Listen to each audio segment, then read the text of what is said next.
The United Nations General Assembly convenes under tense global conditions. On the sidelines of this high-stakes gathering, one meeting stood out: US President Donald Trump sitting across from Ukraine's President Volodymyr Zelensky. The encounter came at a critical moment in the ongoing war with Russia, now in its fourth year. Both leaders appeared calm but determined, reflecting the gravity of the situation. The cameras that captured them together signaled more than diplomatic routine. They represented the shared resolve of two nations deeply bound by conflict and consequence. Trump opened with a message of admiration. He described Zelensky as a brave man fighting like hell against overwhelming odds. And he framed the conversation as one of the most important meetings of his packed UN schedule.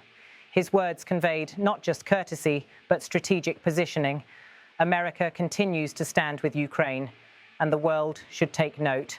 The American president then turned to the economic dimension of the war. With pointed remarks, he claimed that the Russian economy was collapsing under the weight of sanctions and battlefield strain. This war, Trump reminded, was expected to last only a few days, yet Ukraine's resilience had defied predictions and inflicted costs on Moscow that few had anticipated. By praising Ukrainian soldiers, Trump elevated their struggle to a global stage, portraying them as defenders of freedom who had shattered Russia's aura of invincibility. He did not shy away from blunt assessments. After 3.5 years of brutal fighting, he said, Russia did not look very strong, and the conflict showed no signs of ending soon. These remarks reflected both a sober recognition of the war's intractability and a calculated message to adversaries. Washington believes Moscow is locked in a grinding stalemate. When it was his turn to speak, Zelensky's response balanced gratitude with urgency. He thanked Trump for the meeting and for his personal efforts to stop the war. Then he shifted to humanitarian concerns. In a poignant note, he revealed that Ukraine's First Lady and Melania Trump would be holding a meeting about the plight of Ukrainian children. This was more than a side detail. It was a deliberate reminder that behind every military statistic lay millions of human lives, particularly the young displaced and traumatized by war. Zelensky then moved to battlefield specifics. In recent days, he said, Ukrainian troops had recaptured 360 kilometers of territory and encircled 1,000 Russian soldiers. These numbers were not just tactical updates. They were meant to reassure allies that Ukraine's counteroffensives were working and that Kyiv remained capable of inflicting meaningful setbacks on Russian forces. By emphasizing the possibility of prisoner exchanges, Zelensky also highlighted Ukraine's pragmatic approach to preserving the lives of its soldiers. Taken together, the exchange was striking. Trump framed Russia as weakened and faltering, while Zelensky projected Ukraine as advancing and resilient. Both leaders sought to convey confidence, not only to each other, but to the global audience watching closely. Yet the meeting was more than words. It carried symbolic weight in several directions. For Russia, it was a reminder that the United States remained steadfast in its support for Kyiv. For European allies, it reinforced that Washington was not backing away, even amid domestic debates over aid. For Americans at home, it presented Trump as engaged in world affairs, projecting strength and empathy on a conflict that continues to dominate international headlines. The humanitarian emphasis was equally deliberate. Wars can often be reduced to maps, figures, and military hardware. But Zelensky's reminder about children and Trump's acknowledgement of First Lady initiatives humanized the conflict. It shifted the narrative from tanks and trenches to families and futures, an emotional appeal to global conscience. Diplomatically, the timing could not have been more critical. By late 2025, Western governments faced political fatigue over continued military and financial support for Ukraine. In Washington, Congress was divided, with some lawmakers questioning whether billions more should be spent overseas. Trump's public praise of Ukraine's courage, coupled with his stark portrayal of Russia's economic collapse, was a clear signal aimed at maintaining momentum for aid packages. Still, his words avoided firm new commitments, reflecting both political caution and the need to leave negotiations flexible. For Zelensky, the challenge was different. His government depends not only on military aid, but on maintaining international morale.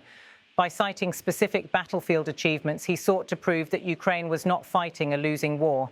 Each kilometer retaken, each Russian soldier encircled, became part of a broader message. Ukraine is capable, determined, and deserving of continued support.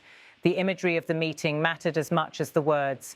Russian state media has long sought to portray the United States as wavering, Europe as divided, and Ukraine as exhausted.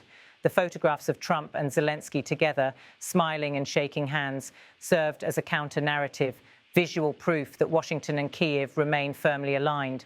At the same time, the underlying reality was sobering. The war had already lasted far longer than anyone expected.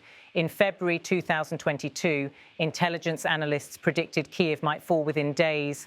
Instead, by September 2025, Ukraine had not only survived but regained ground, while Russia remained mired in a costly and inconclusive war. Trump's remark that the war should have ended in 3 days captured the sense of how dramatically those early forecasts had been upended. Beyond the bilateral optics, the meeting was part of a larger UN backdrop. Inside the General Assembly, world leaders debated sanctions, humanitarian relief, and the global ripple effects of the war, from food shortages in Africa to energy crises in Europe. Against this backdrop, the Trump-Zelensky encounter was carefully staged to anchor the US-Ukraine partnership at the center of those discussions. For Washington, the meeting reinforced its role as Ukraine's principal backer, ensuring that support for Kyiv remained visible even as other crises competed for attention. For Kyiv, it was a chance to show the world that Ukraine's fight remains urgent, its leaders engaged and its alliances intact. The messaging was clear. Ukraine is fighting on, Russia is struggling, and the United States is still watching and helping. Yet the subtext was equally important. Trump's words carried hints of caution, a recognition that the war would not end soon and that America's role would continue to be tested by political, economic and military pressures. For Zelensky, the stakes were personal as well as national. By invoking Ukrainian children and thanking Melania Trump, he sought to build empathy at the highest levels of American society. It was a reminder that wars are not won only with weapons and strategies, but also with compassion and solidarity. As the meeting ended, the photographs told the story. Two presidents side by side, united by necessity and circumstance, projecting determination to a watching world. The handshake, the shared smiles, and the solemn expressions underscored the delicate balance of hope and hardship that defines Ukraine's war. In diplomacy, brevity does not equal insignificance. The session may have lasted less than an hour, but its impact rippled far beyond the walls of the UN. Trump's assertion that Russia's economy is collapsing, his recognition of Ukraine's courage, and Zelensky's report of fresh military gains together shaped a narrative of strength and resilience.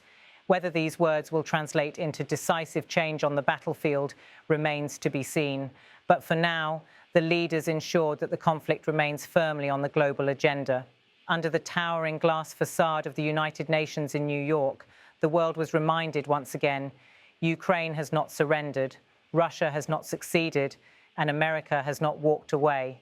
The war is far from over, but in this moment, Trump and Zelensky used the power of words, images, and symbolism to send a clear message. The fight continues, the alliance endures, and the outcome is still being written. So, Mr. President, please. Thank you so much, Mr. President. First of all, thank you for the Military power. And Ukraine, I tell you, they are good fighters. Got to hand it to them. They have a lot of courage, a lot of guts. finish the war and about security guarantees. A lot of what to discuss. Thank you. Would you like meeting with? We're going to start a meeting with the president, who we all know very well, and he's a brave man, and he's putting up one hell of a fight.